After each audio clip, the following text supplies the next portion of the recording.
পারবে না, ব্যবসা বাণিজ্যের যে অবস্থা এইভাবে সংসার চলবে না। তাহলে এখন কি করে ভাবতেছো? ভাবতেছি ইউটিউবের জন্য কার্টুন ভিডিও বানিয়ে ইনকাম করব, তুমি কি বলো? কার্টুন ভিডিও বানিয়ে ইনকাম করতে পারবে? হ্যাঁ অবশ্যই, তুমি তো জানো না আমার বন্ধু বান্ধব সবাই অনলাইন থেকে মাসে লক্ষ লক্ষ টাকা ইনকাম করতেছে এই কার্টুন ভিডিও বানিয়ে। ও মা গো, সত্যি বলছো? আমি তো জানতাম না। হ্যাঁ সত্যি, তার জন্য আমাদের ধৈর্য ধরে কাজ করতে হবে। তাহলে চলো আমরা বাবার সাথে গিয়ে কথা বলি এবং টাকা চেয়ে দেখি। বাবা এখন কোথায়? বাবা তো ফজর নামাজ শেষ করে শুয়ে আছে। তাহলে চলো আমরা বাবার কাছ থেকে টাকা নেই। বাবা, বাবা, ও বাবা, তোমার সাথে কিছু কথা ছিল।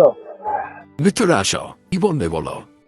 বর্তমানে ব্যবসা বাণিজ্যের যে অবস্থা, ভাবতেছি অন্য কিছু করবো, তার জন্য আমার 2 লক্ষ টাকা লাগবে। ঠিক আছে, আমি তোমাকে 2 লক্ষ টাকা দিব, কিন্তু 2 লক্ষ টাকা দিয়ে কি করবে?